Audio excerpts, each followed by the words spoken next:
যদি কোন কলকাতা হাইকোর্টের কোন বিচারপতি যদি আমাদের আস্থায় আঘাত দেয় বা সাধারণ মানুষের মনে যদি প্রশ্ন তোলে, বিচার ব্যবস্থার প্রতি যদি আমাদের আস্থা কমে, সেই বিচারপতিকে কিন্তু দায়ভার নিতে হবে। আমরা রাস্তা দেখেছিলাম, রাখবো, কিন্তু দুর্ভাগ্যের বিষয় আমরা একের পর এক ঘটনা ঘটে যাচ্ছে, সেইগুলোকে ধামাচাপা দেওয়ার জন্য প্রশাসন এবং সরকার তৎপরতা দেখাচ্ছে। আমরা ভুলে যাচ্ছি না শিকারী মোড়ার ঘটনা, আমরা ভুলে যাচ্ছি না বিদ্যুৎ মন্ডলের ঘটনা, আমরা ভুলে যাচ্ছি না গত বছরে বারুইপুর পুলিশ ডিস্ট্রিক্টের আন্ডারে এক সপ্তাহে 4টি যুবককে পিটিয়ে হত্যা করার অভিযোগ আছে। দুটো যুবক পুলিশ কাস্টাডিতে, আর দুজনকে জেল কাস্টাডিতে হত্যা করা হয়েছে, এই অভিযোগ আছে। সেই সময় পশ্চিম বাংলা ধর্মপ্রাণ মানুষেরা, সুশীল নাগরিকেরা যখন অনেক কথা বলতে শুরু করেছিল, তখন মাননীয় মুখ্যমন্ত্রী তড়িঘড়ি সিআইডি হাতের দায়িত্বভার তুলে দিয়েছিল, তদন্তভার তুলে দিয়েছিল। কিন্তু দুঃখের বিষয়, অপদস্থ পুলিশ মন্ত্রী সিআইডি এখনো পর্যন্ত তাদের 4 জনকে হত্যা করা হয়েছে, যারা হত্যা করলে তাদের শাস্তির ব্যবস্থা করতে পারলো না। মুখ্যমন্ত্রীকে এখান থেকে ধিক্কার জানাচ্ছে। আমরা ভুলে যাচ্ছি না আনিস খানের কথা। তারা যদি পরিচয় আমাদের আইসির সাথে যুক্ত থাকলেও সে স্বাধীন ভারতের একটা নাগরিক। রাতের অন্ধকারে চোরের মতো এসে পুলিশ তাকে ছাদ থেকে ফেলে হত্যা করলো। সারা বাংলায় যখন উত্তল সে নিয়ে বাংলার মুখ্যমন্ত্রী বলেছিল এসআইটি গঠন করে দিচ্ছি, 15 দিনের মধ্যে সবকিছু হয়ে যাবে, কিন্তু দুর্ভাগ্যের বিষয় 15 দিন অতিবাহিত হলো, 1 বছর অতিবাহিত হলো, এখনো আনিস বিচার পেল না। আমরা বিচার ব্যবস্থার প্রতি ভরসা রেখে কলকাতা হাইকোর্টে গিয়েছি। আমরা প্রস্তুতি নিচ্ছি আনিসের মামলাটাকে নিয়ে আগামী দিনে সুপ্রিম কোর্টে যাব। আর এখানে আবু সিদ্দিক আল্লাহের পক্ষধারীর লোকজন আছেন, তাদের সাথে কথা হয়েছে, যদি কলকাতা হাইকোর্ট থেকে আমরা নাই বিচার না পাই, ওই অর্ডারটাকে চ্যালেঞ্জ করে আমরাও সুপ্রিম কোর্টে যাব। তাদেরকে তাদের সর্বোচ্চ শাস্তি দেওয়ার ব্যবস্থা করব।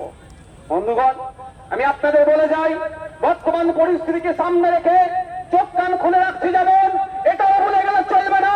আপনারা যে বিষয়ে এসেছেন, মুখ্যমন্ত্রী বলছেন সংখ্যালঘু থেকে শুরু করে দরিদ্র থেকে শুরু করে আদিবাসীদের সব দিয়ে দিচ্ছি, কিন্তু দেখতে লাগবে কোন সময় সার্টিফিকেটকে কেড়ে নিয়ে তো কোন সময় জেলবন্দি করে পুলিশের মাধ্যমে এই পিছিয়ে বর্গের সম্প্রদায়ের উপরে অত্যাচার নেমে আসছে।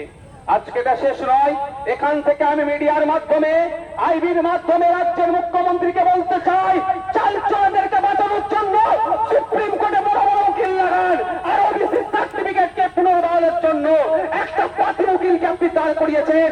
আগামী 16 তারিখে যদি রাজ্যের পক্ষ থেকে সরঞ্জন উকিল যদি সুপ্রিম কোর্টে দাঁড়ায়, 17 তারিখে রাজ্য সরকারকে বুঝিয়ে দেবো পশ্চিম বাংলা ওবিসিদেরকে নিয়ে বুঝিয়ে দেবো। আপনারা অবাক হবে, এই চাল চোর, গাল চোর, এই চাকরি চোর, এদেরকে বাঁচানোর জন্য সিবিআই ইডি না তদন্ত করে এই হাত থেকে বাঁচার জন্য, এই শাহজাহান শেখকে বাঁচানোর জন্য রাজ্য সরকার সুপ্রিম কোর্টে চলে যাচ্ছে, দেশের স্বনামধন্য লয়ার গুলোকে দাঁড় করাচ্ছে আমাদের ট্যাক্সের টাকা দিয়ে। আর পশ্চিম বাংলার যারা পিছড়ে বর্গের মানুষ, যাদের ওবিসি সার্টিফিকেট যারা নিয়ম মেনে না করার জন্য বাতিল হয়েছে, সেটাকে রাইটাকে চ্যালেঞ্জ করে যে লয়ার গুলোকে দাঁড় করানোর দরকার, তার পরিবর্তে আমি পাতি শব্দটাকে উইথড্র করে নিচ্ছি, সরি, আমি তার পরিবর্তে তুলনামূলক সিনিয়র অ্যাডভোকেটদেরকে না দিয়ে একটা লেভেলে দিচ্ছে, যাতে বকলমে ওই মামলাটা সুপ্রিম কোর্ট থেকে এখানে যারা জিতে চায় জিতে যেতে পারে, কিন্তু হতে দেওয়া যাবে না। আপনাদের বলে রাখি, এই মুখ্যমন্ত্রী বিচারিতার কথা সেই জন্যই মাথায় রেখে আমিও সুপ্রিম কোর্টে এই মামলার পার্টি হয়েছি। পশ্চিম বাংলার ওই ওবিসি সার্টিফিকেট যারা পেতে তাদের নাই বিচার দেওয়ার জন্য। বন্ধুগণ, শুধু যে বিষয়ে এসেছেন আপনারা আজকে, সেই বিষয়ে বলেছে, আমি শুধু দুটো জিনিস অ্যাড করতে চাই। আজকে 22 বছরের তরতাজা ছেলে প্রসেন মন্ডল, তার সে নাকি চুরি করেছে, এই অপবাদে তাকে পিটিয়ে হত্যা করা হলো। আচ্ছা বলেন, যদি কেউ চুরিও করে নাই, অন্যায় করেছে নিশ্চিত ভাবে, তার জন্য প্রশাসন আছে, আইন আছে, বিচার ব্যবস্থা আছে, কিন্তু আমাদের প্রসেন মন্ডলকে পিটিয়ে হত্যা করলো, এই সাহসটা পাচ্ছে কোথায়?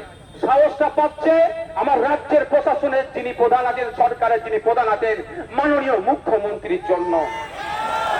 ইসরাত আলম, আমি তার বাড়িতে গিয়েছিলাম, 100 স্কয়ার ফুটের ঘর হবে না। আপনি অবাক হয়ে যাবেন যদি কেউ বাড়িতে গিয়ে থাকেন, ভিডিও দেখে থাকেন। 100 স্কয়ার ফুটের খুব বেশি হলে ঘর হবে, সেখানে দুটো সন্তান, একটা ক্লাস 5-এ পড়ে, একটা ক্লাস 1 না 2-তে পড়ে, পরিবারকে নিয়ে থাকে। তারও চোরের অপরাধে হত্যা করা হলো, তাকে পিটিয়ে মেরে দেওয়া হলো। একের পর এক রাজ্যেতে গণপিটুনি বেড়ে যাচ্ছে, কিন্তু অপদার্থ সরকারের কোনো শব্দ খরচ করছে না। তাই এখান থেকে জানিয়ে দিতে চাই, রাজ্য সরকারকে অবিলম্বে বিধানসভায় স্পেশাল বিধানসভা ডেকে এই গণপিটুনি রোধের জন্য সর্বোচ্চ শাস্তির ব্যবস্থা করে বিলকে পাস করানো হোক, সেখানে নওশাদ সিদ্দিকী সরকারের পক্ষে দাঁড়াবে।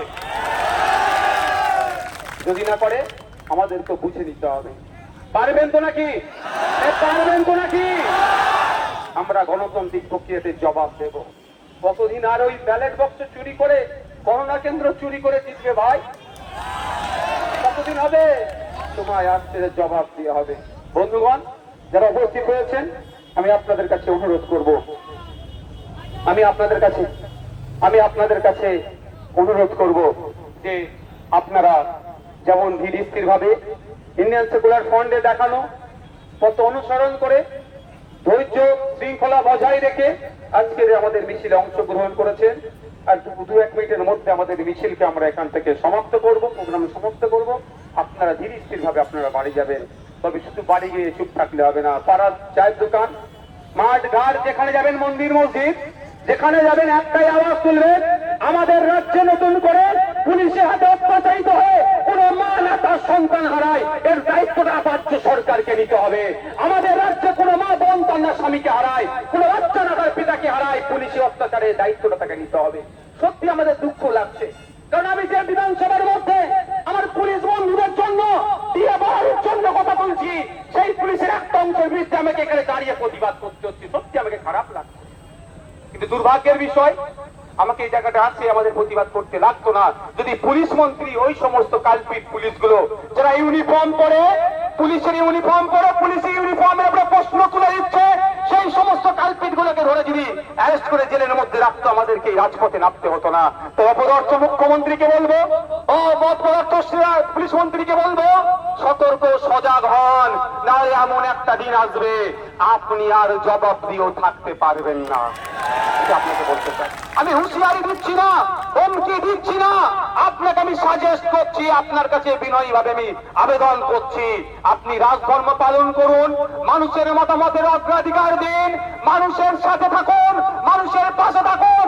আপনাকে যদি মানুষ চাই আবার আগামী দিনে আসবেন ক্ষমতায়, যদি মনে করেন গুন্ডা মস্তান পুলিশ প্রশাসনকে দিয়ে আপনার সাম্রাজ্য কায়েম থাকবে, শুধু এতটুকুই বলতে চাই, পৃথিবীর ইতিহাসগুলো দেখুন, পৃথিবীর ইতিহাসে স্বৈরাচারী শাসক বেশি দিন টিকে থাকতে পারেনি, আর তার শেষ অবস্থা ভয়ঙ্কর হয়েছিল। আমি এতটুকু কথা বলে আমি আপনাদের কাছ থেকে বিদায় নিচ্ছি, বক্তব্য শেষ করছি। আপনাদের বলবো যে আপনারা যারা এসেছেন আপনারা এখান থেকে ধীরে স্থির ভাবে বাড়ি যাবেন, কারো প্ররোচনায় পা দেবেন না।